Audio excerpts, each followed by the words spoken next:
The Big Issue. Breaking down the issues that matter. Hello, everyone. Welcome to Leadership Podcast. It's another edition of The Big Issue. And of course, let me tender unreserved apology for the delay in the time for this program. It was as a result of unforeseen circumstances. And of course, without meaning to take more time further, we just get into the business of the day. And of course, the big issue of the day is the confusion in the governing party as APC rejects list of endorsed principal officers in the Senate. And of course, we won't be taking much of issues in the news, but at least there's one that is very crucial here, where the presidential petitions court in Abuja, sitting at the Court of Appeal, admitted the European Union reports on the 2023 general election. And the EU report had faulted that election.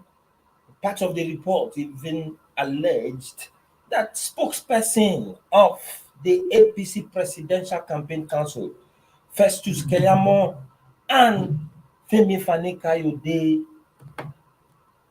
blew a lot of fake news on the election. Whatever that means, well, it's not going to be easy. It is a matter before the court. And Chibuzo, I think that the way the opposition parties are bringing strings of evidences in court, it might be a tough one for the judiciary because it's becoming dicey, although we've not seen a situation where the court will nullify a presidential election. But most Nigerians, especially in the camp of the governing party, are beginning to worry the plethora of evidences being tendered before the court. How do you see this going? Yeah, these are interesting. The scenario is quite interesting. The barrage of evidence and documents that have been filed so far shows that the judges will have their hands full with the way they process all of what has been brought forward to them to handle. But it's not surprising because when all of the talk about going to court, go to court came about, many expected that those who are making allegations, who claim or who believe that the elections were not conducted in the way it should be conducted, should be able to present documents and all of that. So it's a good thing that we've seen, them come forward with documents and evidence to prove their point. But it's also interesting to see that the INEC and the APC are also putting out, strong defense as well. But what is more interesting is the seeming marriage between the APC and INEC. If INEC goes this way, APC follows. If APC goes that way, so tactically they become, how do you call it now? Allies in all of this. Yes. So it's quite interesting because, but it's not unexpected because if you are knocking INEC, invariably you are knocking the APC and the candidate of and the victory of the party.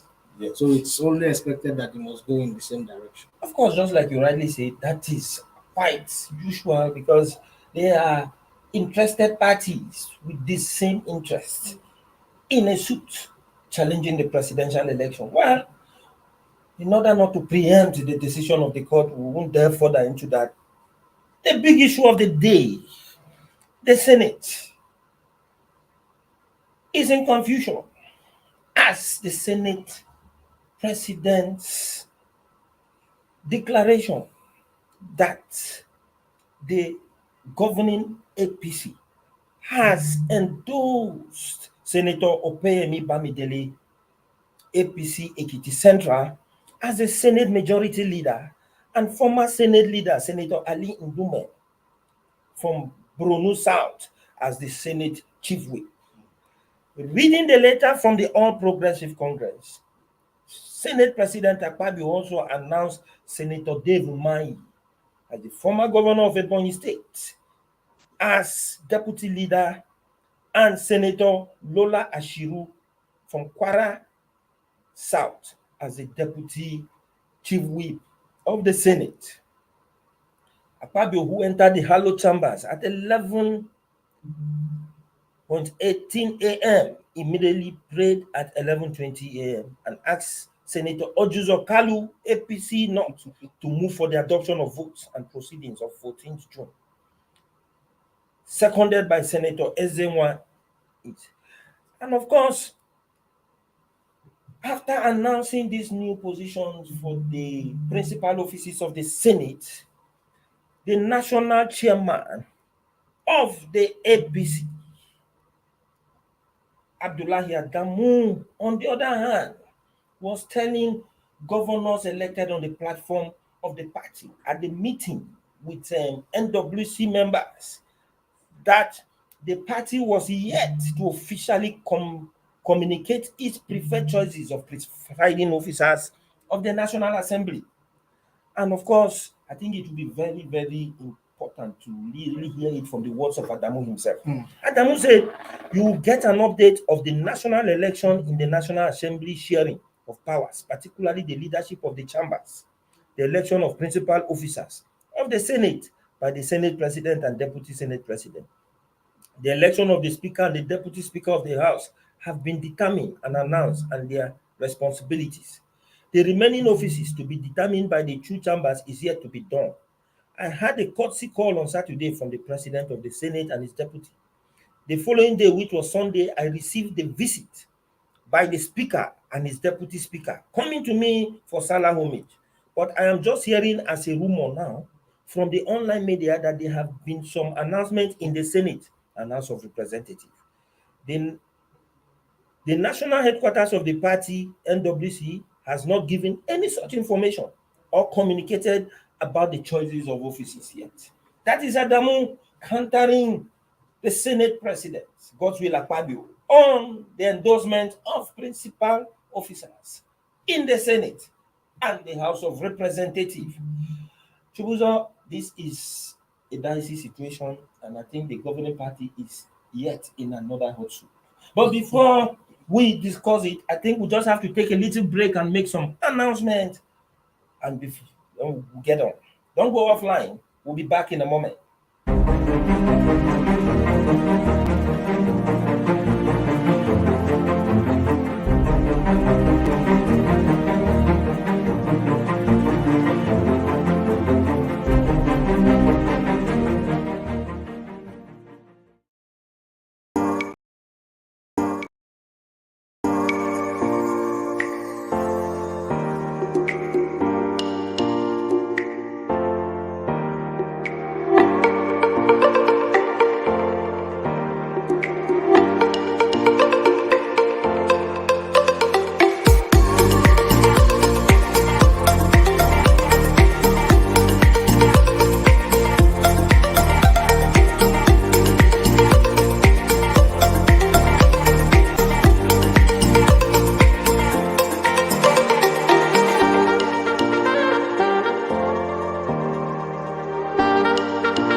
For sponsorship and advert placements, please contact 080-3688-6158. Last Word Leadership Podcast Studio. You have the last word.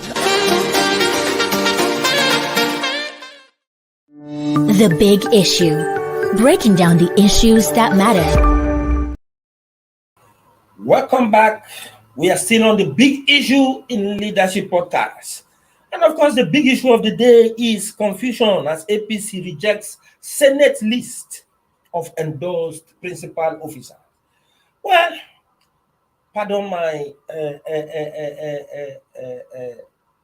my error of not actually announcing those you are seeing in the studio. I am your regular host, George Agba, and of course, with me here in the studio is a very erudite political analyst of our time. I'm talking of no other person than the group politics editor of Leadership newspaper group, Chibuzo Okaibe. Thank you very much. All right. It's good to be here. Chibuzo, you see what happened today, and it's very dramatic. And of course, it's not unusual of the governing party. We have always in the past seen where the party, certain institutions of the party will take decision, and the national leadership of the party counters it. In today's own, Akpabio read before on the floor of the Senate names for principal officers, announcing Senator Bamidele from Ekiti State as the Senate leader. The SY Senate leader, Ali Ndume, who was his campaign DG, as the chief whip. A demotion from A demotion from the leader. having served as Senate leader. And it had always been argued that the controversy in the Senate all the while is that Senator Ndume should be allowed to remain as a leader because he was a campaign DG of Akpabio. And that had generated some kind of rancor in the Red Chamber. But today Akpabio went ahead and announced Bamidele as a leader, then taking Ndume back to become Senate chief whip. And some people say that alone is a bad precedent and the wrong step Akpabio is taking. Say it's a step on which he must fall down as a Senate president or overleap it by maybe divine providence. But that is not even the issue. The issue is that after the announcement by Akpabio, the national leadership of the APC said that was not true. It said it had the NWC, the leadership of the party, had not taken a decision on these principal offices. What can you make of this kind of controversy in the governing party? Yeah, thank you. I think what strikes one immediately is the national chairman, is the national working committee as constituted doesn't have any place in the APC under Tinubu's, management. That is the first thing that strikes me when I see something like this playing out. The choice of principal officers is usually a function of the party. The party usually makes such appointments. They appoint who become principal officers because in a lot of ways they are the nexus between the party and the National Assembly in that sense. So, for instance, in the case of the minority, they marshal out the opposition structure as coming from the party and at the level of governance. So you would expect that at the majority level, party policies and all of that are marshaled out, through the Senate leadership. And so when the party appears to be cut off from that process, then the leadership of the party has to be, has to do anything. And for the national chairman to describe this whole process as a rumor, that is exactly what he said. That is a very, very interesting use of something that was aired live on national television with the Senate president. He said it was a rumor, and this is coming off the back of a recent meeting they had. I think they had a meeting recently of party leaders and governors, and on the back of that, this announcement is made on the floor. And then the national chairman is saying this. So it's quite intriguing. And of course, in the days ahead, we are going to be seeing a lot more fireworks. Well, we are not surprised. Adamu's leadership of the APC had always courted controversy because most times their actions and inactions are always at variance with some decisions taken by what we would have said a caucus, although there had been no caucus of the governing party all this while. Because at the meeting with APC governors today, in preparation to the caucus and NEG meeting, Adamu told the governors that he was meeting to inform them that a caucus of the party has been reconstituted. That all this while the party had been operating without caucus. That is what he told them this afternoon at the meeting. But at the end of the day, we now see Adamu now saying that the APC, the Senate president, told a lie. Meanwhile, from what information I would have gotten from, I got from the Senate here. I think one of our correspondents in the Senate said we shouldn't mind Adamu. That decision was taken within the caucus, the Senate caucus of the APC. And now Adamu said the party leadership had not taken such decision and is not aware. That shows you the division in APC. That shows you that the governing party had been operating in chaos. No, but it's not strange. It's funny that Adamu now is crying foul and crying wolf. You recall during the Buhari era,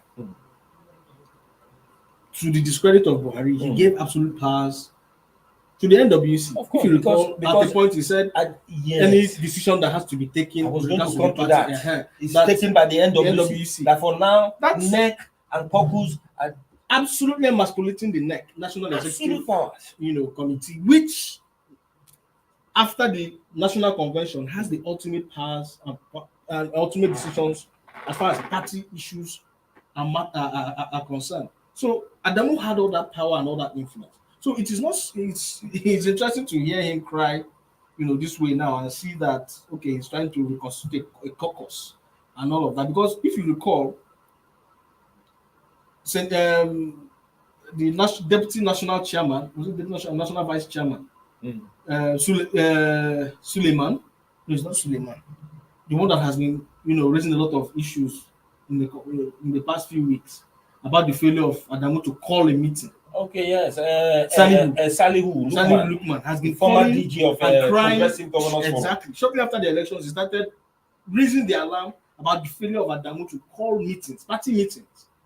He said Adamu has been running APC a one-man show, a garrison commander. Exactly. So it is interesting that he is now feeling, the impact of why it is not good to run a party single-handedly the way he has been doing. But in any case, I think the APC ought to have been more sober. And by that I mean all its stakeholders ought to be more sober in not trying to make this situation escalate beyond the necessary. If Akpabio didn't consult the party before he went ahead to do this, I don't think it is in good faith, if you ask me. It is supposed to be a broad consultation thing. You consult all the stakeholders so that you go into this process, as a united front. Well, but it will not be strange too if one would begin to read what Akpabio has done to indicate that it is time to start severing ties with the Adamu-led NWC leadership, knowing that we are heading into a caucus meeting where a decision could be taken. Exactly. So could this be a signal as to what to expect when the NEC meets in a couple of days? Maybe time will tell. I agree with you, Chibuzo. I think you have a very critical point. The happenings, the goings on in the APC now is beginning to show that the meeting of the APC caucus bill for next Monday and the attending NEC meeting, National Executive Committee meeting of the party, we might come out with a decision that might spell a major shakeup in the leadership of the party.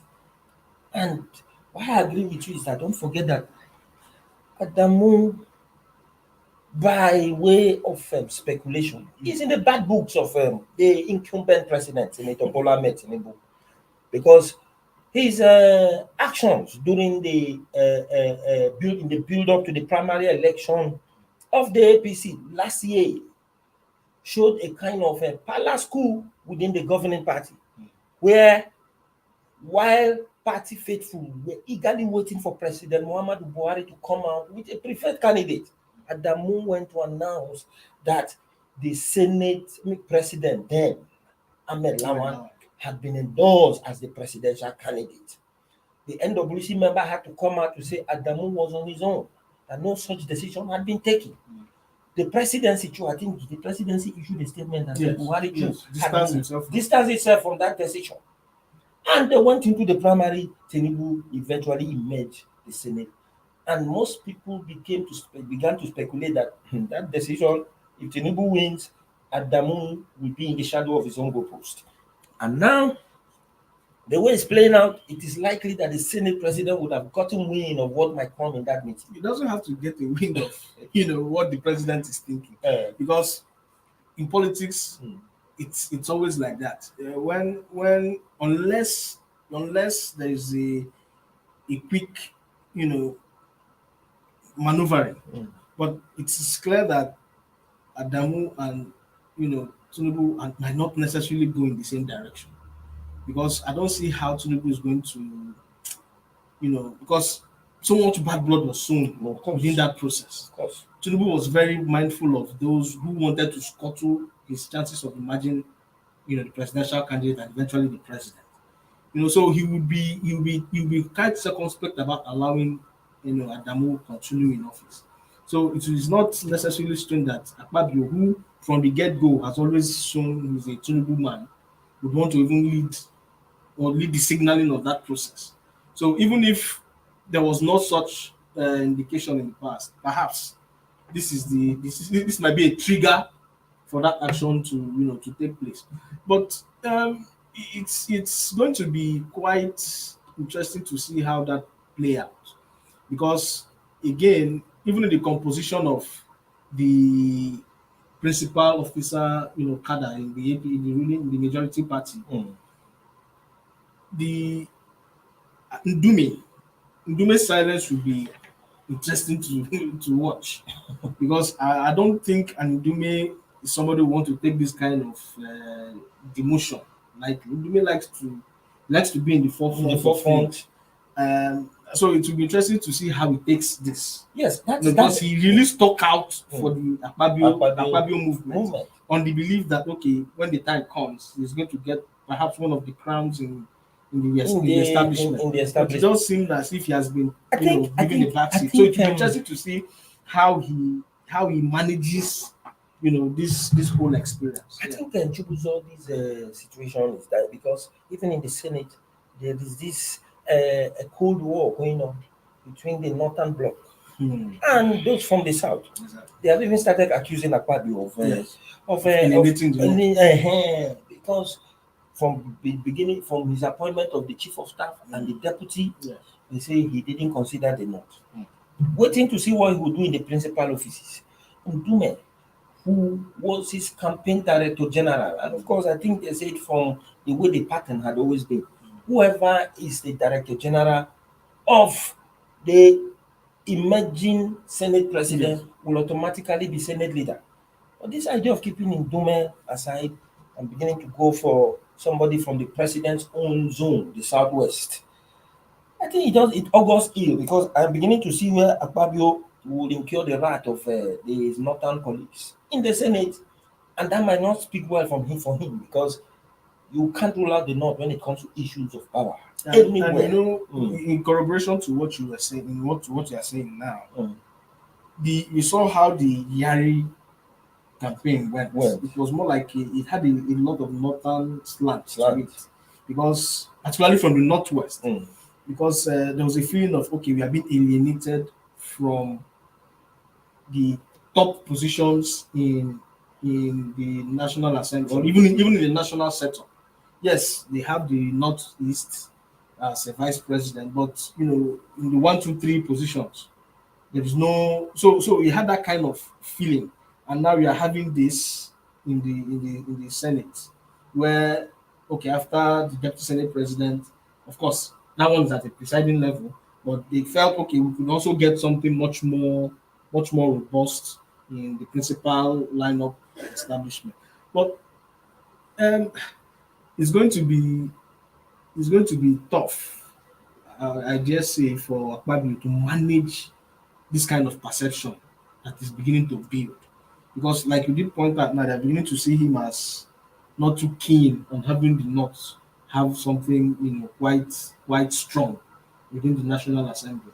And so we should expect such snide attacks here and there once in a while, as the National Assembly gets into shape. But another interesting thing is the minority leadership thing that is playing out. And we also understand that the two key figures, or the three key figures that people many expected would come from the PDP, which is likely going to get, which is in pole position to get the minority leadership position, appear not to be playing out the way people expect. The Tambua, Aliero Buje, and Abdul Mingi, none of those three ranking, lawmakers appear to have gotten the position.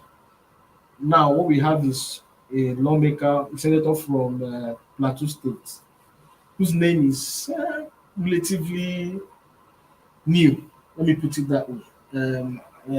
So it's going to be very interesting to see how that plays. And the PDP only yesterday was crying out about an attempt to foist leadership on the minority in the party in the National Assembly. So could this be what has played out so far? Maybe time will tell. Well, thank you, Chibuzo. I think this is where we will draw the curtain for today's edition of The Big Issue. But before we go, we must actually set the agenda. In the Senate, the choice of Senator Bamidele as a majority leader and the relegation of Senator Alin Dume to the position of chief whip is one thing that spells a bad omen for the Akpabio-led Senate. And just like in Macbeth, where the major character got to become the king by the atrocities he committed, and his fellow general and close ally, and watching it with suspicion, said, "That has it all now," as the weird women say. King, Thane of Calder, all as the weird women say. But I fear this is a step for which you will fall down or else overleap. That is where Akpabio stands, and he has to be careful with the northern blocks of the Senate, because it might spell doom for his Senate presidency. But we will just have to wait and see how it plays out, because this is politics. Anything can happen. And in the governing party, Adamu's decisions, which are always at variance with the decisions of other party leaders, other key party bigwigs, is something that is beginning to show us what is to come in the caucus and neck meeting that is billed for Monday and Tuesday. And that most Nigerians are saying that they are beginning to see a major shakeup where that will signal the end of the Adamu-led national leadership of the APC. But it is still dicey, and of course it is still close to call until it happens. Let's watch and see how things plays out. It is a very interesting moment in the political landscape of the country. Thank you for keeping tab with us, and of course, thank you for being patient despite our delay in the commencement of this program. And of course, I'll thank our in-house analyst Chibuzo for addressing the big issue. Thank you. Join us tomorrow, same time, for another edition of this program. Have a wonderful day. Thank you for watching. For sponsorship and advert placements, please contact 080-3688-6158. Last Word Leadership Podcast Studio. You have the last word.